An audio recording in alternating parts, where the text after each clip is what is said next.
Olá, queridos irmãos e irmãs, queridos alunos e alunas, a paz do Senhor Jesus Cristo a todos. Aqui quem vos fala é o pastor Ronaldo Guedes Bezerra, da Igreja Evangélica Avivamento Bíblico, no bairro do Tucuruvi, em São Paulo. E este é o nosso curso Edificando Famílias Saudáveis. Hoje, a nossa aula de número 11, aula 11 do curso Edificando Famílias Saudáveis. Muito bem, queridos. Hoje nós vamos continuar falando, não é, sobre a vida íntima, a vida sexual do casal. Eu disse para vocês que seriam 3 aulas desse tema. E então nós estamos entrando hoje na terceira aula sobre esse tema, embora a nossa aula hoje não será apenas sobre esse tema. Hoje nós vamos abordar a intimidade do casal, né, nos aspectos físico, emocional e espiritual, tá? Hoje nós vamos abordar essas 3 áreas, ou seja, vamos dar continuidade aqui falando da intimidade física, né, da intimidade sexual e fechando esta parte do nosso curso. E vamos hoje também falar um pouquinho sobre a intimidade emocional e a intimidade espiritual do casal, ok? Muito bem, gente. Então, vamos lá. Nós vamos começar falando, então, fechando, né, o assunto sobre a questão da intimidade física, tá? A intimidade física. Então, nós continuamos aqui seguindo, né, o material do Jaime Kemp, o livro Sua Família Pode Ser Melhor.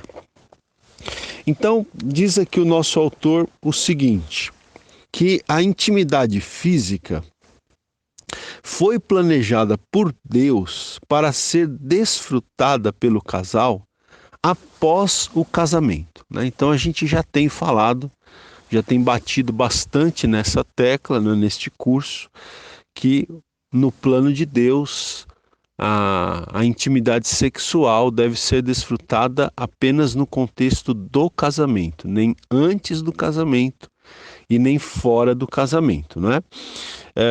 Então, continuando aqui, a intimidade física no período do namoro e noivado pode causar grandes prejuízos ao casamento, tá? Então, o nosso autor aqui afirma, né, que a intimidade física, ou seja, o envolvimento sexual, não é?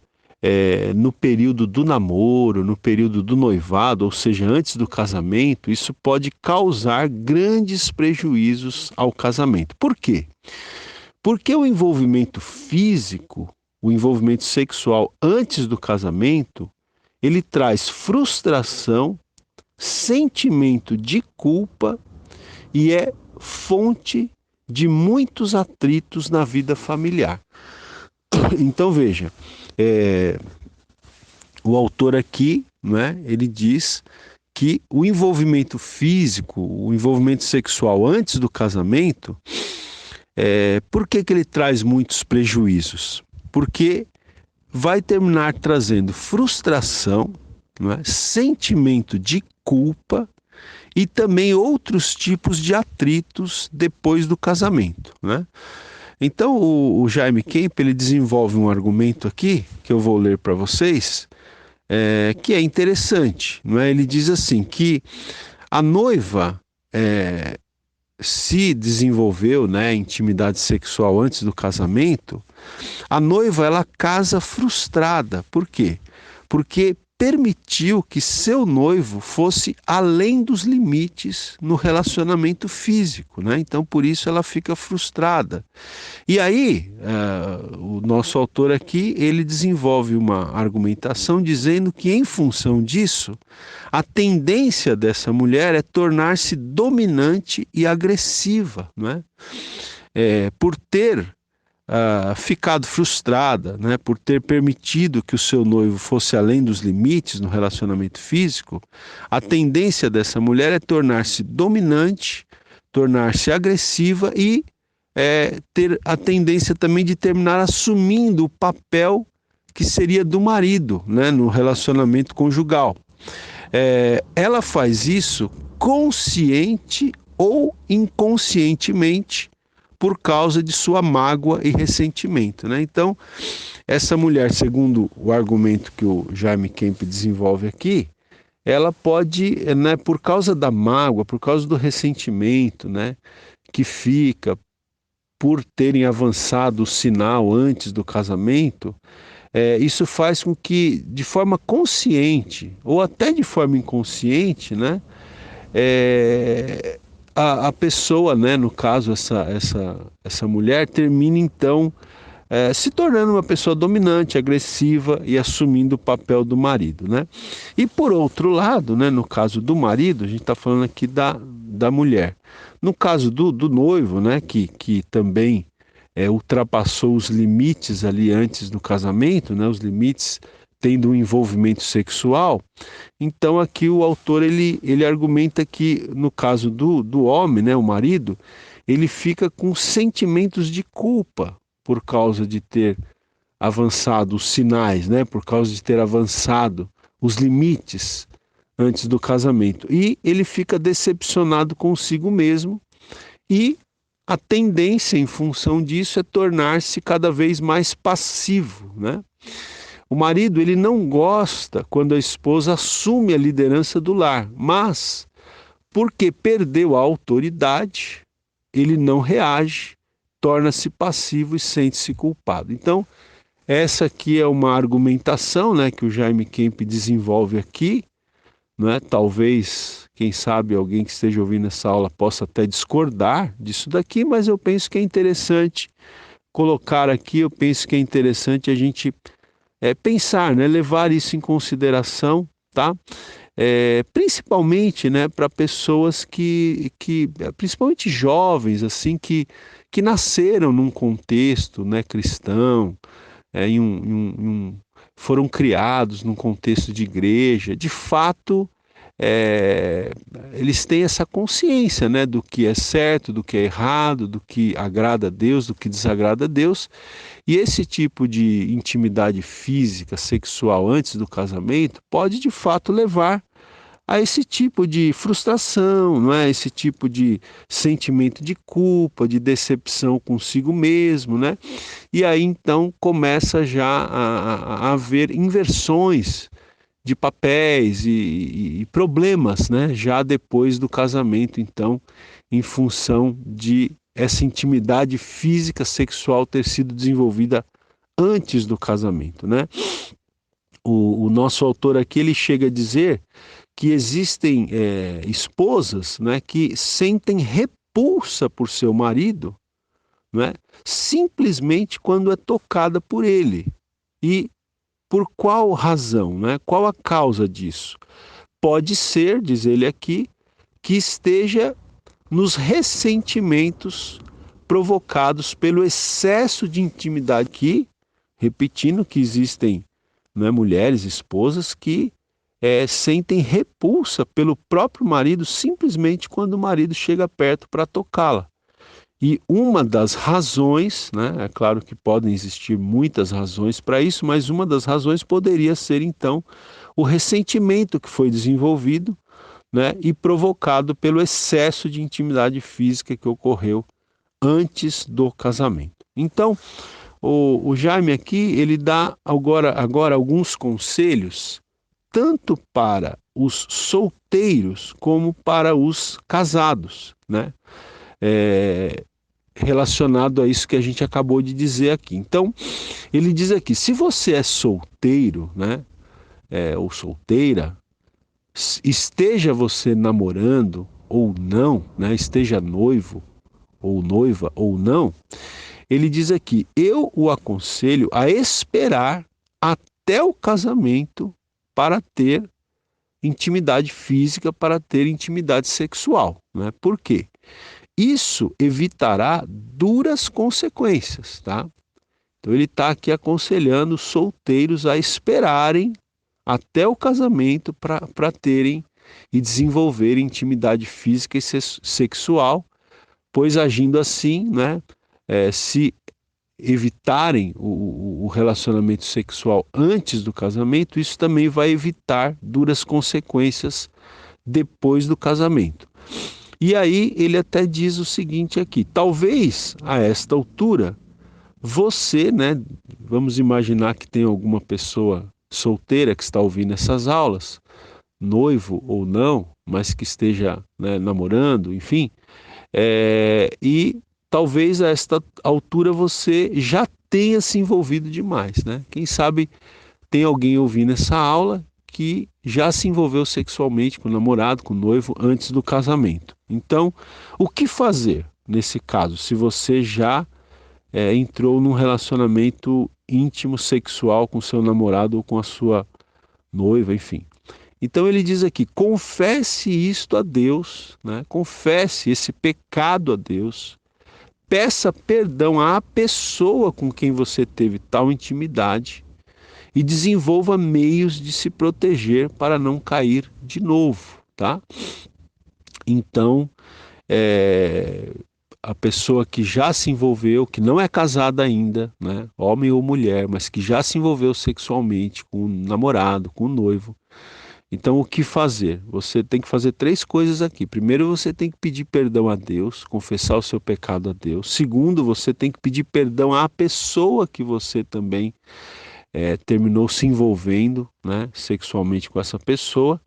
E você deve buscar meios de se proteger para não cair de novo, né? Então, tem que tomar alguns cuidados, né, para não cair novamente nessa tentação de se envolver fisicamente, né, antes do casamento, se envolver sexualmente antes do casamento, tá? Isso daí seria, não é, que tipo de cuidados que precisam ser tomados, né? É evitar, né, ficar sozinho com o namorado, com a namorada, com o noivo, com a noiva, em locais assim, em que não tenham outras pessoas, né? De repente até buscar um aconselhamento, alguém que possa te ajudar e até alguém a quem você possa prestar contas, né? Buscar um conselheiro a quem você diga: olha, eu tive esse problema, eu estou arrependido, eu quero mudar esse meu comportamento e eu quero prestar contas para você, né? Um conselheiro, uma pessoa de confiança, né? Que você tenha ali uma espécie de obrigação de prestar contas para essa pessoa, sei lá, semanalmente ou mensalmente, e você possa então dizer para essa pessoa: olha, eu quero dizer que então eu estou, né, seguindo aquele propósito de não me envolver mais sexualmente, né, com meu namorado, com meu noivo, com a minha namorada, com a minha noiva, né? Então, você sabendo que você tem que prestar contas a uma pessoa de confiança, você vai ter mais forças para vencer isso aí, porque se você não vence, aí como é que você vai chegar diante desse seu conselheiro, diante desse seu mentor, né, e mentir? Você não vai mentir, tá certo? Então, isso ajuda, tá? São alguns procedimentos que podem ser tomados nesse sentido aqui, tá? Agora, ele fala também aqui, ele também aborda uma outra questão, né? Um outro aspecto aqui, ou seja, se você é casado, né? Então, alguém pode estar se perguntando: poxa, eu já sou casado, né? Talvez já até há alguns anos, e eu tive relacionamento sexual com meu marido, com a minha esposa, antes do casamento. Nós começamos uma vida de intimidade sexual antes do casamento, né? Hoje eu tenho consciência que isso não é a vontade de Deus, que nós desagradamos a Deus. Então, o que fazer agora, né? Então, ele dá a seguinte dica aqui: olha, se você é casado e desenvolveu intimidade física antes do seu casamento, confesse este pecado ao seu cônjuge, né? E juntos peçam perdão a Deus, né? Juntos, confesse esse pecado, né, ao seu marido, à sua esposa, e juntos, orando juntos, peçam perdão a Deus. Possivelmente você esteja argumentando: por que falar nisso?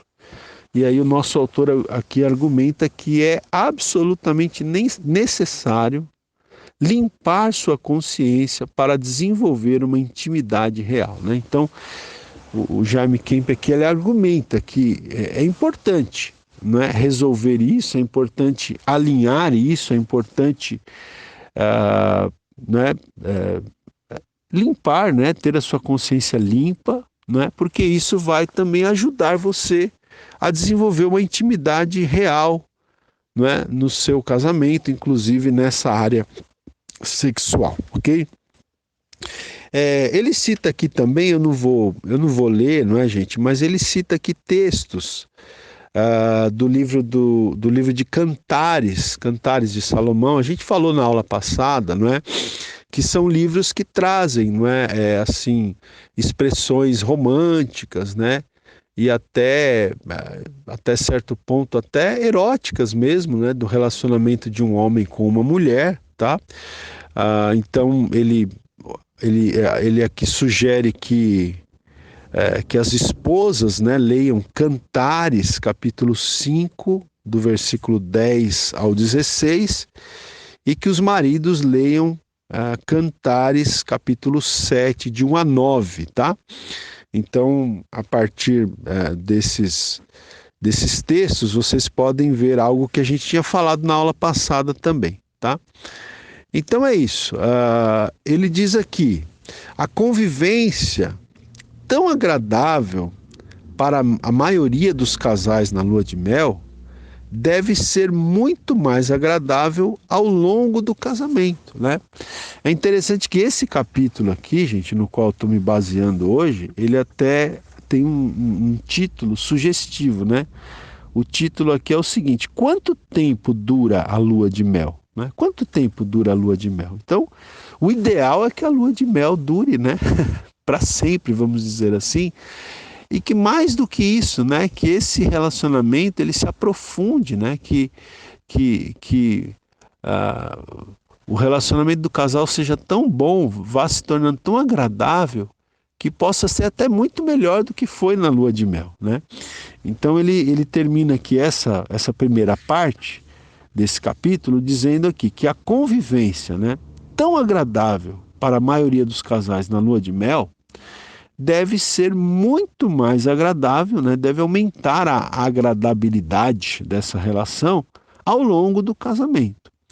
E ele termina aqui dizendo, né? Quando não há egoísmo entre o casal, existe a possibilidade de uma vida de prazer e alegria, né? Um dos grandes problemas aí é o problema do egoísmo, né?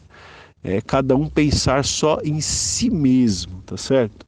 Mas quando não há egoísmo, né? Quando ao contrário há o altruísmo, né? Você deixa de pensar em você para pensar no outro, pensar no seu cônjuge. Então, quando o casal age dessa forma, então existe a possibilidade de uma vida realmente de prazer e de alegria, ok? Então, eu vou encerrar o primeiro áudio aqui. No segundo áudio eu volto falando então da intimidade emocional do casal, ok? Até já. Aula 11, áudio 2 agora. Muito bem, gente. Então, como eu disse, né, esse capítulo aqui, esse tema que a gente está estudando, nós estamos hoje falando sobre 3 aspectos da intimidade do casal: a intimidade física, né, a intimidade emocional e a intimidade espiritual, tá bom? Então vamos lá. Falando agora sobre a intimidade emocional, tá, do casal. Então, veja, o amor, ele também é emocional. Ele não é apenas físico, né? E aqui nessa parte, o nosso autor ele vai falar do amor filéu, tá? Então lembra, eu acho que eu já falei para vocês em aulas anteriores, que na língua grega nós temos 3 palavras, pelo menos 3 palavras, para amor, né? Então na nossa Bíblia, na língua portuguesa, geralmente os tradutores sempre traduzem por amor, mas se você for na língua original, são 3 palavras diferentes, Tá? A língua grega ela é muito rica, né, em palavras e em expressões. Então, por exemplo, você tem o amor ágape, né, que a gente já falou, a palavra grega ágape, que é traduzida por amor, que é aquele amor que está descrito lá em 1 Coríntios capítulo 13, né? O amor é paciente, é benigno, não se ensoberbece, não arde em ciúmes, não se ressente do mal, né? Lembra daquele texto? Então, tudo espera, tudo suporta e tal. Então, aquele amor que está descrito ali em 1 Coríntios 13 é o amor ágape. Depois nós temos o amor eros, né? Que a gente já falou, que é o amor erótico, que aí envolve sim a intimidade física, a intimidade sexual do casal. Esse é o amor eros, né? Daí vem a palavra erotismo, erótico, enfim, tá? E também a Bíblia traz o termo filéu, né? Que é o amor filéu. Esse amor filéu, ele tem a ver com o companheirismo, tá? Com a amizade, tá? Esse amor ele tem mais a ver com o companheirismo, com a amizade, tá? E esse tipo de amor, de companheirismo, de amizade, ele também precisa ser desenvolvido no relacionamento conjugal, no relacionamento do casal, ok? Então, esse amor, ele está mais ligado a essa parte emocional. E aqui, o nosso autor, ele diz aqui o seguinte, que o amor filéu, então esse amor que tem a ver com a amizade, com o companheirismo, ele está consideravelmente ausente nos casamentos de hoje, né? Então, muitos casais perderam essa dimensão do companheirismo, da amizade, do envolvimento emocional. E por quê? Ele pergunta aqui. Muitos nem sabem que pode existir esse tipo de amor, né? Então, por que esse amor filéu, esse amor de amizade, de companheirismo, está consideravelmente ausente nos casamentos de hoje? Por quê? Primeiro, porque muitos nem sabem que pode existir esse tipo de amor.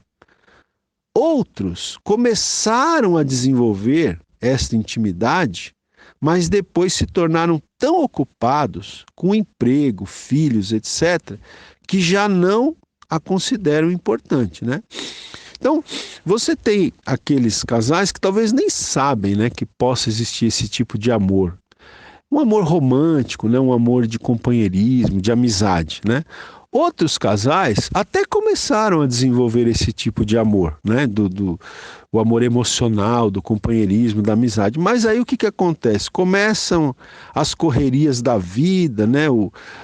As pessoas ficam ocupadas com trabalho, com emprego, com tantas coisas a fazer, criação de filhos e aquela correria do dia a dia, e aí terminam negligenciando, né, essa parte importante do relacionamento conjugal.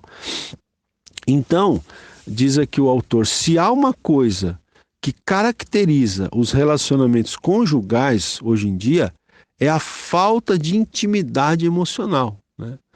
Os casamentos, eles estão muito caracterizados hoje pela falta de intimidade emocional, de companheirismo, de amizade, né? Até de romantismo. Então, algumas perguntas, o Jaime Kemp, ele sugere algumas perguntas aqui que nos ajudarão a avaliar o nosso casamento, tá? Algumas perguntas agora que eu vou ler aqui para vocês. Reflita aí rapidamente sobre essas perguntas, tá? Para avaliar o nosso relacionamento conjugal. Primeira pergunta: você ainda pega na mão da sua esposa? Você, marido, você ainda tem o hábito de pegar na mão da sua esposa, não é? Você ainda fala palavras românticas ao ouvido do seu marido? E aqui pode ser tanto marido como esposa, né? Marido, esposa, vocês ainda têm o hábito de pegarem na mão um do outro, de repente quando vocês estão andando assim, na rua ou em algum lugar, né, num shopping, enfim, vocês ainda falam palavras românticas ao ouvido um do outro? Vocês têm o hábito de abraçarem um ao outro, de de dizerem ainda, não é? Olha, eu amo você, você é uma pessoa importante para mim, eu louvo muito a Deus, agradeço a Deus por ter me dado você, não é? Vocês têm tido esse tipo de atitude, não é? Você ainda senta ao lado do seu marido, da sua esposa no sofá, para ficarem ali um tempo juntos, né? Tendo comunhão juntos ali. Ainda existe aquela alegria, aqui o Jaime ele diz, né, alegria em mandar bilhetes um para o outro em certas ocasiões, né? Claro que quando ele escreveu esse livro a gente ainda não tinha as redes sociais, né? Então hoje a gente poderia colocar de uma outra forma. Existe aquela alegria em mandar uma mensagem no WhatsApp, uma mensagem bonita, uma mensagem de amizade, de amor, né? Falando palavras agradáveis para o seu cônjuge, né? Mandando lá um emoji, né? Que chama um emoji de um coração, de uma carinha mandando um beijo, né? Então, você ainda faz isso, né? Com o seu cônjuge, né?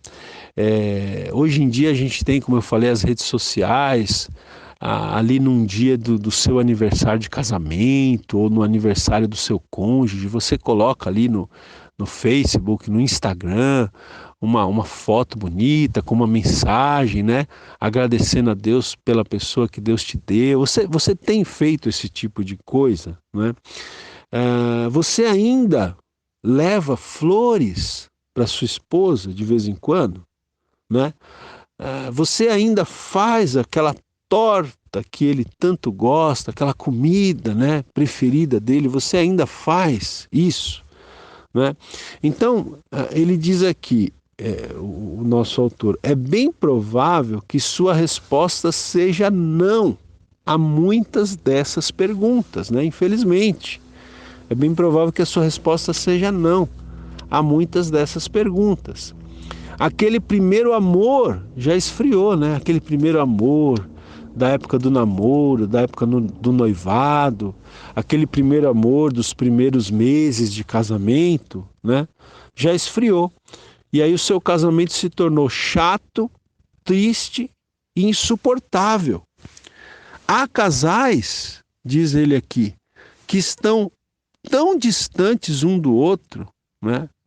Que se um deles for embora de casa, o outro é capaz de nem notar. Né? Ele chega ao ponto de dizer aqui que existem casais que mesmo morando debaixo do mesmo teto, né? Mesmo morando dentro da mesma casa, estão tão distantes um do outro, que se um deles for embora de casa, é capaz, né, da parte que ficou em casa nem notar que o outro foi embora de casa, de tão distantes que estão, né? Mas temos aqui uma boa notícia para você que está ouvindo essa aula. Nem tudo está perdido, nem tudo está acabado. Mas se você quer começar uma nova vida em seu casamento, então nós temos aqui algumas sugestões que são colocadas aqui, tá? Então agora algumas sugestões bem práticas para você começar uma nova vida em seu casamento. Então, quais são essas sugestões bem práticas aqui? Veja, primeiro, considere o seu parceiro como seu maior amigo, né, gente? Isso aqui é muito importante. Considere a sua esposa, considere o seu marido como seu maior amigo, né? Um casamento que realmente está bem fundamentado, está bem alicerçado, é aquele em que o seu melhor amigo é o seu marido, a sua melhor amiga é a sua esposa, né?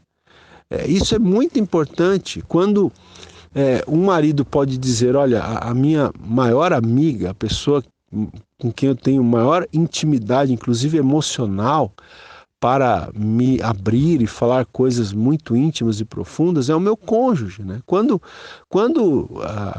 marido e mulher podem dizer isso, então realmente estão no caminho certo, né? O caminho para um casamento duradouro está aí, né? Então você precisa considerar, né? E trabalhar no sentido de que o seu parceiro, que a sua parceira, seja o seu maior amigo, né? Desenvolver uma amizade muito profunda, né? A tal ponto que você possa dizer que o seu cônjuge é o seu maior amigo. Outra dica aqui, que o nosso autor aqui dá para gente, é a seguinte: desenvolva os 3 Cs, letra C, né? Desenvolva os 3 Cs na sua vida conjugal. Quais são os 3 Cs? Camaradagem, comunhão e comunicação, tá? Então, é importante que marido e mulher desenvolvam, né? Camaradagem, sejam camaradas um com o outro, né? Comunhão entre os dois e comunicação. E essas 3 coisas exigem tempo e dedicação, gente, né? Uma coisa que a gente tem que entender é que essa comunhão do casal, essa intimidade, né, assim, emocional, essa camaradagem, essa comunicação, isso não é uma coisa que acontece da noite para o dia, né? É um processo, é uma coisa que a gente tem que ir desenvolvendo, né? Estou pensando aqui, agora ele não fala isso aqui no livro, mas me veio aqui essa ilustração. É como um jardim, né, gente, que você tem que cuidar, né? Que você tem que manter, né? Sempre bonito, sempre bem cuidado, sempre podado, né? Então, é importante, né, que o marido e a esposa diariamente, né, cuidem, né, de tirar aquelas folhas secas, aqueles galhos secos, aquelas ervas daninhas, né? Não deixar crescer essas coisas no relacionamento, para que então o clima seja sempre de camaradagem, de comunhão, de boa comunicação, né? E sempre lembrando que isso é uma construção diária, leva tempo, né? Não é uma coisa que acontece da noite para o dia, tá? E aqui, como eu falei, o autor aqui ele dá várias dicas bem práticas, né? Então ele diz aqui, olha, envolva-se em algumas atividades juntamente com o seu cônjuge, né? Algumas atividades vocês precisam, né? Nós precisamos, né? Todos nós que somos casados, desenvolver atividades juntos, né? Juntos, marido e mulher juntos. Então, por exemplo, ele até cita aqui, por exemplo, passear em um parque de mãos dadas, né? Então tira aí um dia, uma tarde aí, vai passear num parque, né? Aqui em São Paulo, pelo menos, nós temos muitos parques bonitos, né? Eu mesmo aqui, eu moro perto de 2 parques muito bonitos aqui, Parque da Aclimação, Parque aqui da Independência, que aqui é o Museu do Ipiranga, né? Então, já fiz isso várias vezes com a minha esposa, né? A gente vai passear uma tarde, né? Ficar juntos ali, bater um papo, conversar, olhar a natureza, né? Juntos, em comunhão, tá certo? Só os dois, isso é importante, né? Enfim, ir numa sorveteria, tomar um sorvete ali, relaxando, né? Jantar fora, um dia almoçar fora, enfim, jantar fora, ter uma atividade assim, não é? Algum hobby que vocês tenham em comum, né? Fazer isso juntos, de preferência só os dois, para ali ir aumentando, né? Aquela intimidade, né? Aquele companheirismo, aquele envolvimento emocional do casal, tá certo? Até ele sugere aqui para os maridos o seguinte: marido, pergunte à sua esposa que atividade ela gostaria de desenvolver junto com você, né? Pergunta para sua esposa, às vezes ela está querendo fazer algo, tem em mente alguma atividade que nem passou pela sua cabeça, pergunta para ela, né? Deixa ela sugerir, de repente vocês podem fazer isso juntos, tá? Então, os casais, gente, eles precisam passar tempo juntos, tá? Para que o seu relacionamento conjugal seja duradouro, o casal precisa passar tempo e tempo de qualidade, né? O tempo de qualidade juntos. A nossa vida já é tão corrida, né, no nosso dia a dia. Então, é importante que os casais passem tempo juntos, tempo de qualidade. Agora, isso exige disciplina e determinação, não é? Se vocês não se disciplinarem, né? Se nós não nos determinarmos a isso, a gente não passa tempo juntos, né? É muito importante que você coloque na sua agenda, às vezes, esse tipo de momento, né?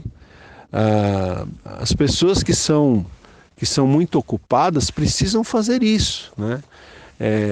Houve uma fase aí no meu ministério, né, pastoral, em que eu comecei a entender que para eu ter algum tempo com a minha família, eu tinha que colocar isso como que na minha agenda, por assim dizer. Então, quando alguém me falava de alguma coisa, se eu tinha estabelecido que um sábado à noite, por exemplo, eu ia passear com a minha família, eu ia fazer alguma atividade com a minha família, então e alguém me falava, eu falava, eu já tenho um compromisso.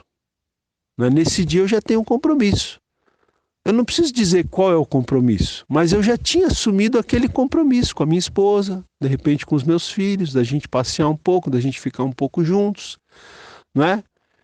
Porque se você não colocar na sua agenda, muitas vezes, como um compromisso, esse tempo de qualidade que você vai passar com a sua esposa, ou até mesmo com seus filhos, com a sua família, você não vai passar esse tempo de qualidade. Por quê? Porque sempre surgirão, não é, atividades, outros compromissos, né?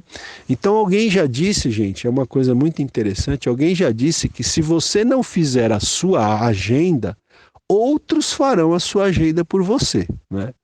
Então você precisa assumir a sua agenda, o seu tempo é precioso. Tá certo? Então, se você não fizer a sua agenda, outros farão a sua agenda por você. Então, você tem que colocar até na sua agenda, muitas vezes, aquele tempo de qualidade que você precisa ter com seu marido, com a sua esposa ou com a sua família. Tá certo? Por isso que o autor diz aqui, né, que passar tempo de qualidade junto exige disciplina e determinação. Tá? Só assim o casal desenvolverá uma confiança mútua, tá certo? Veja, essa confiança emocional que o casal precisa ter um no outro, muitas vezes só vai ser desenvolvido, né, quando o casal passa tempo juntos, tá certo? Só assim o casal desenvolverá uma confiança mútua. E ele diz aqui, a abertura e a honestidade constituem o alicerce para o desenvolvimento da intimidade emocional. Eu acho que a gente falou isso aqui na aula, né, que a gente falou sobre comunicação. Eu penso que a gente já abordou isso aqui, né? Mas nunca é demais repetir, né? Que você precisa ter abertura e honestidade total com o seu cônjuge, né? Abertura, honestidade total, não esconder nada, não é? Tudo ser aberto, a comunicação ser muito aberta, porque essa abertura e essa honestidade é que constituem o fundamento, constituem o alicerce, a base para que esse casal então desenvolva a intimidade emocional, desenvolva esse amor filéu, né, que tem a ver com companheirismo, com amizade verdadeira, tá certo? Então é isso aí, no próximo áudio a gente continua. Aula 11, áudio 3. Muito bem, gente. Então, dando sequência aqui no que a gente está falando, né? Veja, o compartilhamento íntimo de nossos sonhos, desejos, até mesmo tentações e derrotas, não é fácil, né? O compartilhamento íntimo dessas coisas, sonhos, desejos, tentações e derrotas, não é fácil o compartilhamento íntimo, mas é necessário, né? Por isso que a gente está falando que é tão importante essa abertura e essa honestidade entre marido e mulher para que possam sim compartilhar tudo, né? Os sonhos, os desejos, as tentações, até mesmo as derrotas, as limitações interiores, né? É muito importante que o casal tenha esse nível de comunicação, né? Então veja, por essa razão, né, é que o marido e a esposa precisam ter esse tempo a sós, precisam ter esse tempo de qualidade juntos, né? Precisam propiciar, né, esses momentos em que os dois possam estar juntos, né, possam estar em comunhão juntos, ok? Bom, para que haja, então, continuidade e aprofundamento, né, nessa relação de amizade, de companheirismo, algumas regras devem ser observadas. Então, o Jaime vai sugerir aqui 5 regras, tá? Eu penso que ele já falou um pouquinho sobre essas regras quando falou sobre a questão da comunicação, e nós certamente abordamos isso também, mas vamos aqui relembrar. Então, algumas regras que o casal deve observar para aprofundar o companheirismo e a amizade. Então, primeira regra: nunca diga para outra pessoa o que o seu marido compartilhou confidencialmente com você. Tá bom? Isso aqui serve para homens e mulheres, né? Ou seja, nunca diga para uma outra pessoa aquilo que o seu cônjuge compartilhou, confidenciou a você, né? Porque aí vamos dizer assim, a confiança vai ruir, né? Se o seu marido, por exemplo, conta uma coisa muito íntima, muito pessoal para você, né? E você vai e fala isso para uma outra mulher, né? Por exemplo, uma esposa vai e como diz, né, o ditado aí, dá com a língua nos dentes e fala das coisas íntimas que o marido dela falou para ela, com uma outra mulher, né? Se o seu esposo fica sabendo disso, a confiança fica abalada, né? Da mesma forma o marido também, né? Eventualmente, num caso de uma crise conjugal, talvez, né, isso possa ser falado, mas para uma pessoa, um conselheiro matrimonial, uma pessoa, não é, que vai tentar ajudar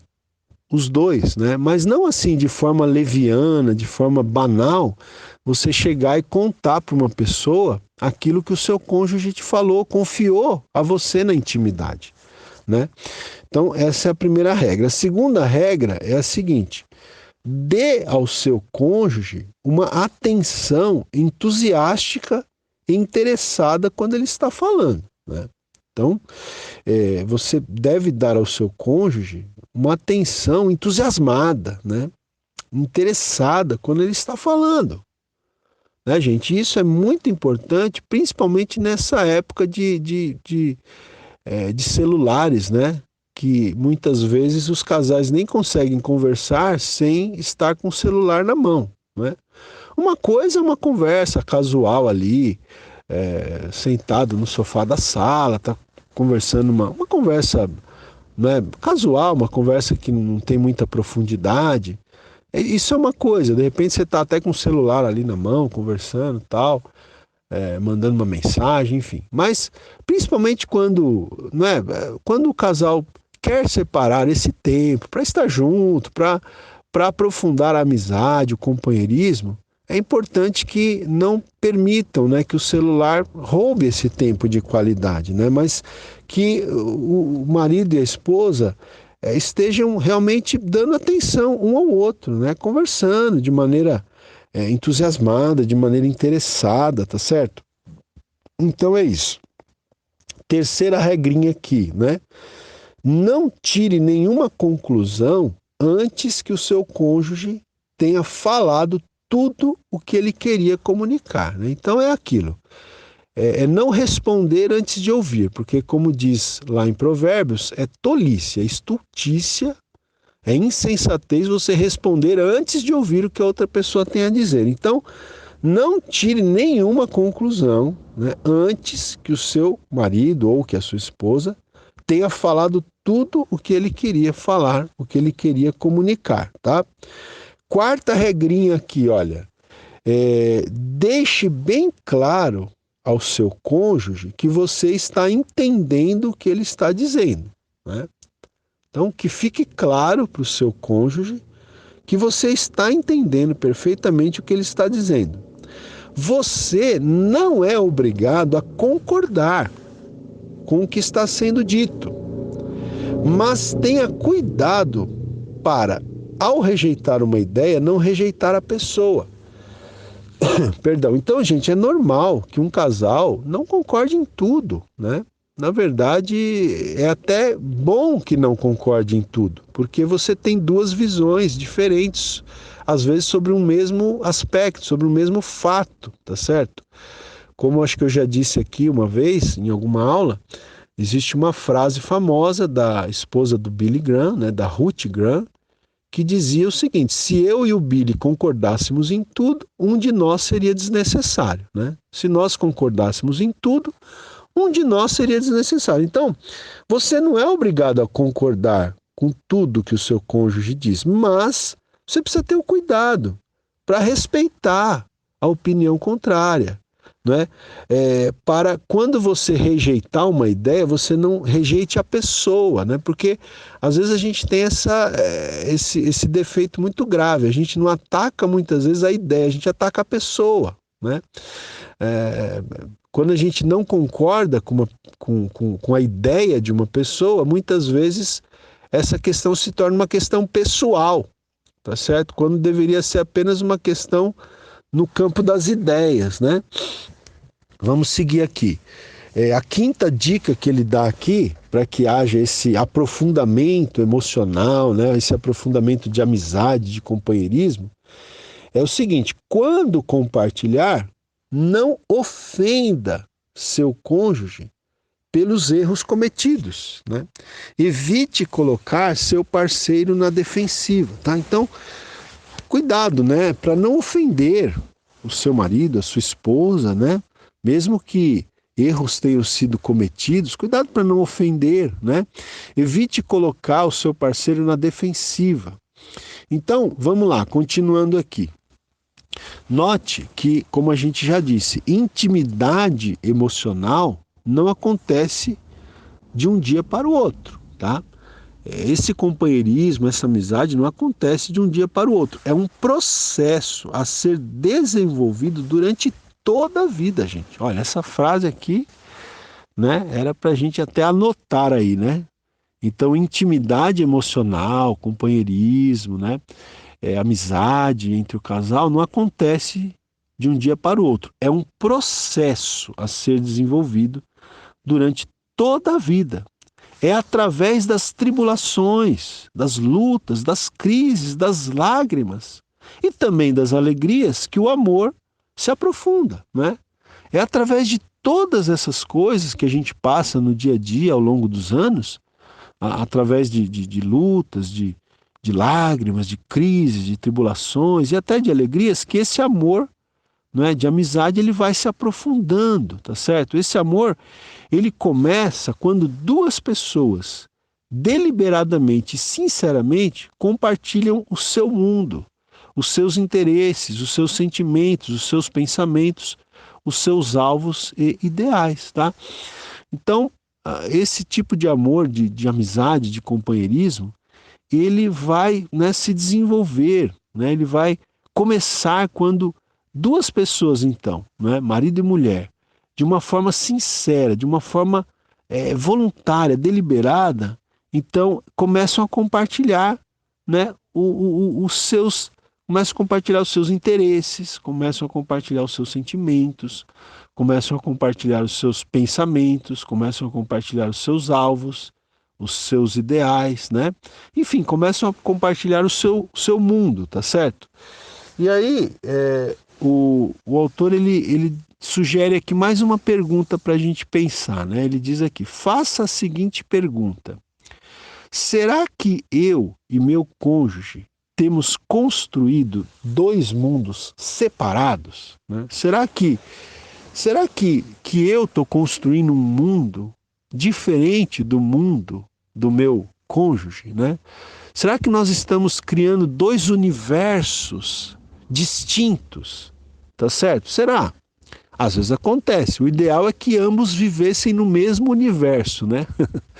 Mas vamos dizer que os dois estejam construindo mundos distintos, cada um no seu lado, no seu canto, construindo um universo à parte do outro. Então, outra pergunta: se é esse o caso, né? Se é esse o caso de os dois estarem construindo mundos distintos, universos distintos, se é este o caso, existe uma ponte que liga esses dois mundos?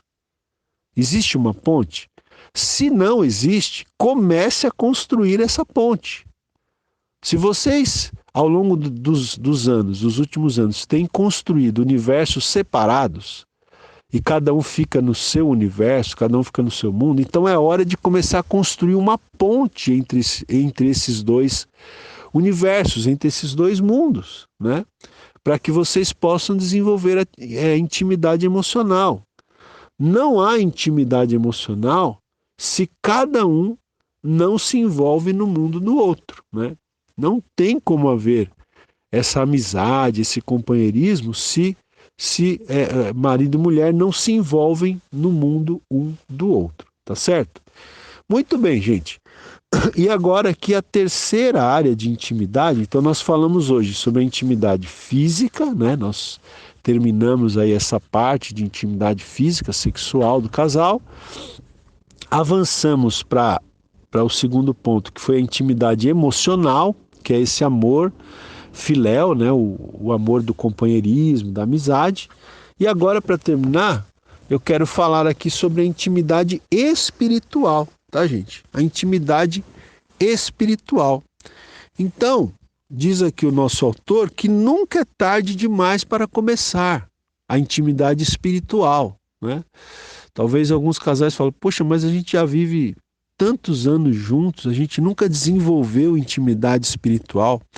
Mas nunca é tarde para começar, tá? Então, como começar? Quais são as dicas, quais são as maneiras de um casal desenvolver essa intimidade espiritual? Então, algumas dicas que ele dá aqui. Primeiro, orem juntos, né? Pratiquem a oração juntos, tá certo?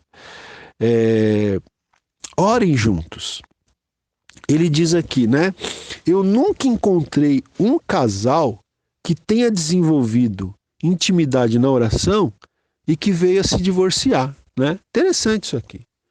Ele diz aqui, eu nunca encontrei um casal que aprendeu a orar juntos, a desenvolver essa intimidade espiritual e a investir tempo, né, na oração juntos, não apenas aquela oração que se faz antes da refeição, né, mas um tempo mesmo de oração, para colocar diante de Deus as dificuldades, para colocar diante de Deus os desafios, né? Enfim, para orar juntos ali, para estar colocando diante de Deus, né, as questões da vida familiar. Então, diz aqui o autor que ele nunca encontrou um casal sequer que tenha tido, né, ou que tenha esse hábito de desenvolver intimidade na oração. Ele nunca encontrou um casal que, ao desenvolver essa intimidade, tenha se divorciado, né? Muito pelo contrário, porque isso termina unindo mais o casal, tá certo? Deixa eu ver aqui o que mais, né? E até ele diz aqui, né, que nesse processo do casal orar juntos, né, vai haver muitos momentos ali que a pessoa, na oração, por estar diante de Deus, vai terminar se abrindo ali diante de Deus e diante do seu cônjuge naquela oração, né? Então isso reforça a questão da abertura, da transparência, da sinceridade, da honestidade, tá certo? Então ele está falando aqui de uma intimidade, né, perante o seu cônjuge e perante Deus através da oração, tá? Então, como desenvolver essa intimidade espiritual? Em primeiro lugar, orando junto com o seu cônjuge, tá? Segundo lugar, estudando a Bíblia juntos, né? Então, se possível, leiam a Bíblia juntos, né? Se possível, mas se não for possível ler juntos, leiam a Bíblia. É importante que os dois se envolvam nessa atividade de leitura devocional da Bíblia, né? Se vocês não puderem ler juntos, que seria o ideal, programem, né? Planejem ler, de repente, um mesmo livro da Bíblia, né? Vamos dizer que vocês não possam ler juntos a Bíblia por alguma razão, né? Às vezes a correria do dia a dia e tal, embora o ideal seria ter esse tempo juntos, mas vamos dizer que cada um, né, tem os seus horários ali, Então, planejem juntos, vamos ler juntos o livro de Gênesis, por exemplo, né? E aí depois, em alguns momentos que vocês estiverem juntos, momento de refeição, momento que estão dentro do carro, se deslocando de um lugar para o outro, vocês podem conversar, né, sobre aquele assunto que vocês estão aprendendo na leitura daquele livro da Bíblia, né? É muito importante, né, gente? Essa é uma prática que, graças a Deus, eu tenho desenvolvido com a minha esposa ao longo dos anos, que é a leitura não só da Bíblia, mas de bons livros cristãos. Nós temos desenvolvido esse hábito da leitura aqui em nossa casa, em nosso lar. Inclusive temos incentivado os nossos filhos a isso também. E então nós conversamos bastante sobre aquilo que lemos, né? Às vezes nem estamos lendo os mesmos livros, mas a minha esposa comenta comigo, né? Livros que ela está lendo, até lê às vezes algum trecho, vem ler para mim, comenta, a gente conversa em cima daquilo. Às vezes sou eu que faço isso, um livro que eu estou lendo, um parágrafo que me chamou a minha atenção, eu vou até ela, a gente conversa, né? A gente troca ideias sobre aquilo. Então isso vai aumentando a nossa intimidade, não só a intimidade emocional, não só a nossa amizade, mas a nossa intimidade espiritual também, tá certo? Então isso é uma coisa muito interessante que o casal precisa desenvolver, né? Outra coisa aqui que ele sugere é que o casal, né, ouçam juntos, né, louvores, né, louvores, tá certo? Ouçam. Hoje em dia você tem aí né, no YouTube muitos louvores, muitos cânticos, né, muitos cristãos. Então ouça uma boa música cristã de qualidade, ouça junto com o seu esposo, com a sua esposa, não é?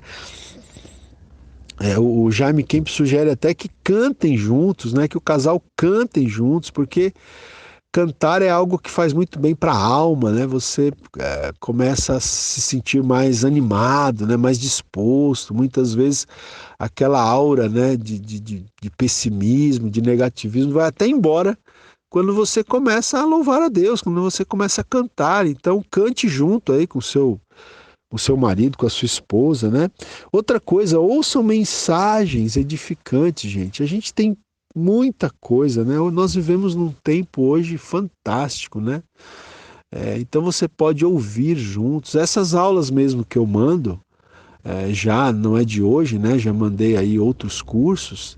Tem irmãos, tem casais que testemunham para mim que ouvem juntos. Eles sentam juntos e ouvem juntos, né, as aulas, os cursos, né? Então isso vai desenvolvendo uma intimidade espiritual no casal, tá certo? Então é muito importante. Você tem muitos recursos, tem muitos bons pregadores que têm as suas mensagens aí divulgadas no YouTube, né, nas redes sociais. Claro que você tem que selecionar bem os pregadores que você vai ouvir, né? Mas tem muita gente boa falando e você pode ouvir e pode aprender, né? E isso tudo junto com o seu cônjuge, né? Mesmo que não seja ali no mesmo momento, os dois podem fazer o propósito juntos de ouvir, né? Mesmo que em momentos distintos, mas ouvir o mesmo curso e depois compartilhar, conversar a respeito, tá certo? Então tudo isso vai fazendo com que a intimidade espiritual do casal também se desenvolva, ok, gente? Então é isso, meus queridos. Aqui nós estamos concluindo então, não é, mais uma aula do nosso curso Edificando Famílias Saudáveis. Eu quero aqui no final dessa aula desafiar você, não é, no seguinte sentido: se você tem sido abençoado por esse curso, se Deus tem ajudado, né, você, a sua família, você tem sido abençoado, eu te desafio também a nos abençoar comprando, né, os livros que Deus me permitiu escrever. Então, eu tenho aí 3 livros escritos: Avivamentos na História Bíblica, Abraão, Uma Jornada de Fé e Daniel, Vitória no Cativeiro, né? 3 livros maravilhosos, tá? Você pode adquirir um, você pode adquirir 2 ou os 3, tá? E aí você abençoa a minha vida, né? Se você está sendo abençoado, eu te desafio também a abençoar a minha vida através da compra desses livros, tá bom? Então, entre em contato comigo pelo meu WhatsApp, que é o DDD 11, número 96308, tá? Repetindo, DDD 11 963089988. Fale comigo, eu te mando o valor dos livros, te mando o valor do frete, né, dos correios, tá bom? E você me ajuda, você abençoa a minha vida e ainda recebe um material para ser mais abençoado ainda através da leitura desses livros, ok? Pense nisso com carinho e que Deus abençoe a sua vida e até a próxima aula, permitindo Deus.